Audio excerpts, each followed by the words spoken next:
everyone, I would like to give some tips about diaphragm and air support. You should know that learning the diaphragm breathing is one of the first things to do before you start playing the clarinet. So what is diaphragm actually? Diaphragm is the muscle which sits under your lungs, so it's like in between your ribs and abdomen. When you use diaphragm breathing, you just push diaphragm down, and that's how you push the other organs down actually. And just like that, you have more space for your lower lungs to get the air in. Otherwise, if we don't use our diaphragm, we just breathe to the upper part of our lungs and it's like 70% of the capacity. But if you play the clarinet, we really need to use the 100%. So the most important thing to know about diaphragm breathing is that there are 3 phases. First, breathing in, so inhale. Second, holding the breath. Third is breathing out, exhale. You should put your hands on your tummy and then you should think to breathe there.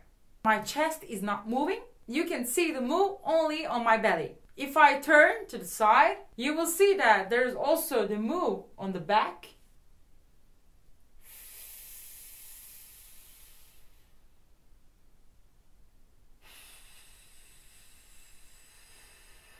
So that's the thing, you should be really careful here. Because as you can see, after I breathe in, my belly and the back part, which was expanded, is not going back suddenly. It stays there. So this is the second phase of the diaphragm breathing. This is where you hold the breath. So what happens exactly if I hold the breath? Yeah, that's the point where you get the support.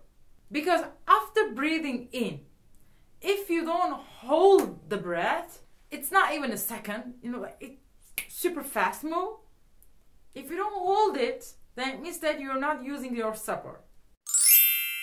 So please be careful. If you breathe in and then you don't hold it there and breathe out like this, I show from the side that you can see it a little bit more clearly. So breathe in. And if you do this, this is wrong. What you should do is to breathe in, and the second phase, you hold it there and breathe out. You see, it's not going inside, it's staying there. This is how you use the air support. So what happens if you don't use the air support actually? I'm going to show it on my clarinet.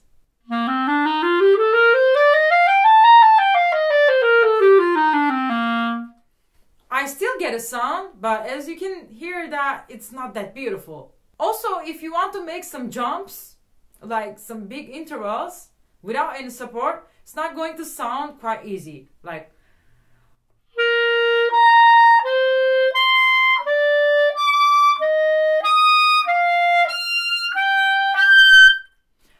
it's nearly impossible to control, because especially when you play these altissimo notes, you really need to use your air support.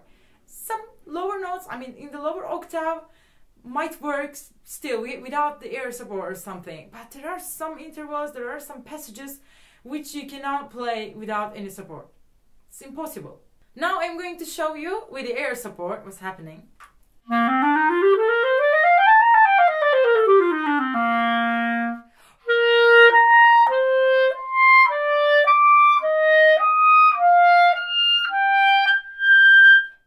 So as you can hear, it was much better. The sound was better, it was more legato, there was no air in the sound, or it was not shaking, it was all equal and even in the sound. Everything was perfect. Of course, it's never perfect. Okay, who am I kidding? But it was much better. So how should you understand if you're using the support right or wrong? First of all, you should know that you should use the air super fast. Not like, no, with this you cannot get any sound. No, there is air and the sound is ugly. I can't hear that there's no support inside. So it must be really fast. If I do it a little bit faster, it's like this. If I do it, my maximum, it doesn't matter if you play piano, mezzo forte, it just doesn't matter. The air speed should be always the same. You know, if you play the clarinet, you should use the speed much more than any other instrument, actually. I'm going to show you now on a mezzo forte.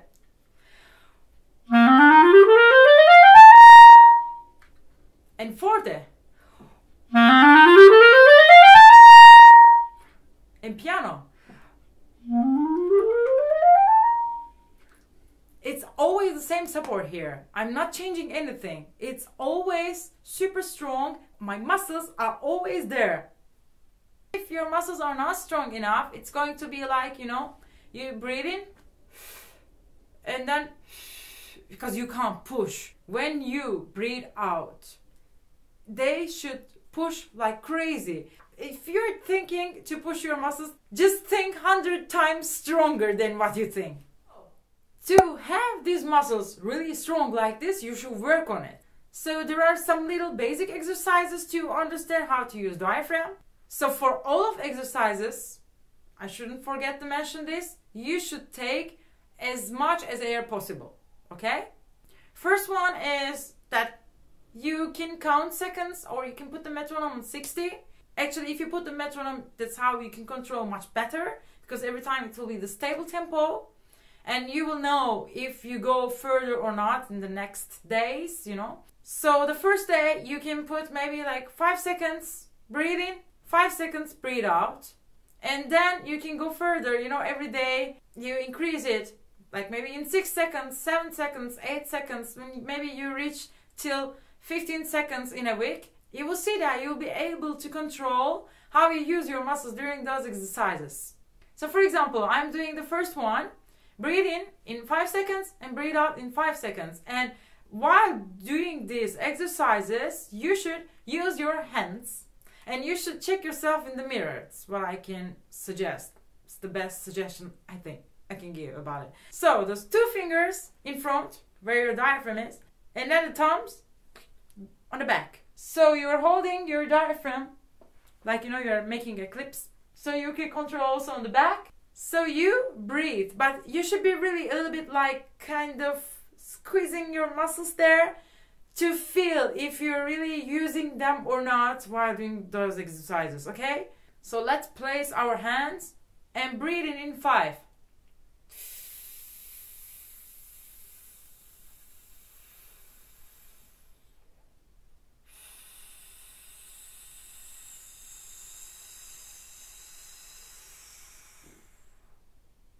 So as you see, I breathe in and I push the muscles when I'm breathing out. So they still stay there. So you can see this move. I show like this so you can see it better.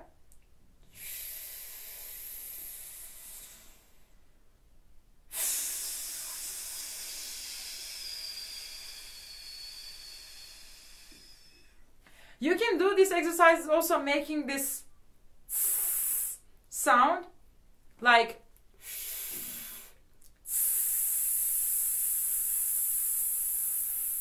so you can make sure that you're really using the support, you're really holding the muscles there. So let's talk about the second possible exercise, which is breathing in slowly but breathe out fast.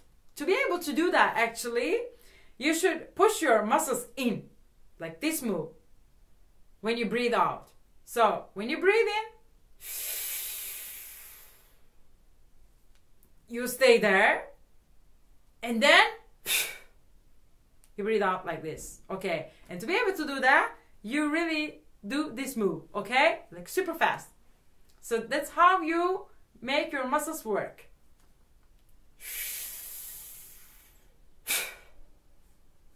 You can also do this move, don't forget.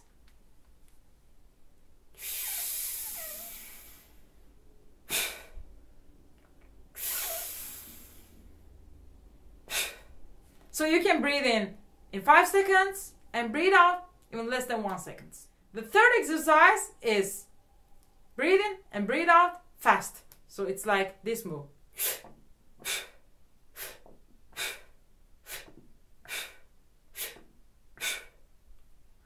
Do this a couple of times, maybe 10, maybe 15 times. When you feel like you're getting dizzy or something like this, because you know, these are the exercises we are doing with a lot of oxygen, just stop, take a break, couple of minutes, and then you can continue again.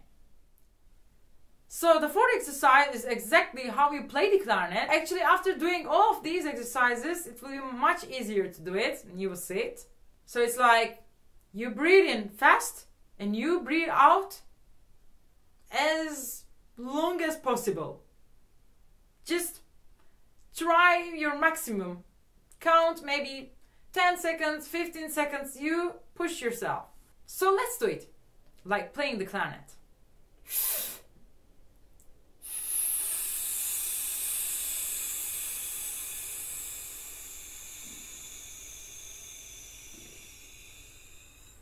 I'm pushing my muscles till the end, okay? They are not going inside in 1 second. No, till maybe 7 seconds or 8 seconds, they should be still out there, okay? This is the most important thing about those exercises. And of course, there are some other exercises that you can also do on the clarinet. For example, my favorite is that if you're already a little bit advanced on clarinet, of course, if you're not a beginner anymore, and if you try to improve your diaphragm, this is what you can do. And for the air support, it's amazing, it's incredible. I really love those exercises. You can play a chromatic scale, but you don't do any staccato, you just use your diaphragm.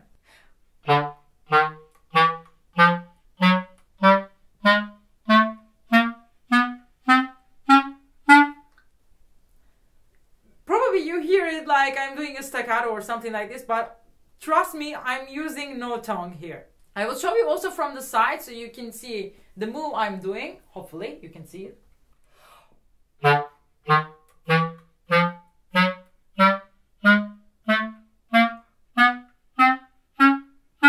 You can also do this exercise without the clarinet, you know.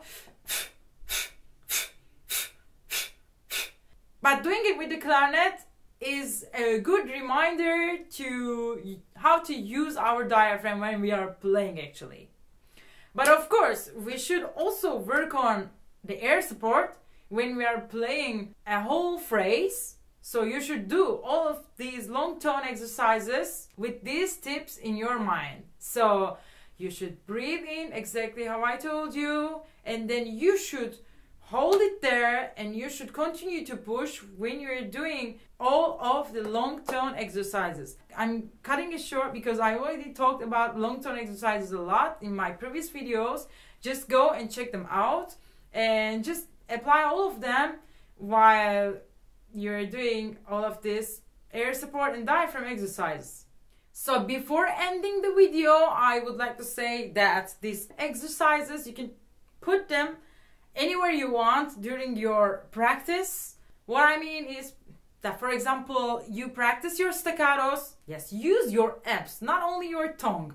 If you want to have a better sound, you should think that you play the clarinet and you make the sound with the air. You need the air support, okay?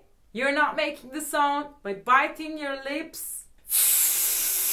Think of this and always pushing the abs out. Never lose this tension, okay? Don't be too relaxed or don't squeeze yourself either. Just find the right air support and you will thank me for that later. So I'm going to end the video now. If you like it, just don't forget to like and don't forget to subscribe to my channel if you want to see more videos like this. See you next time and have a nice practice.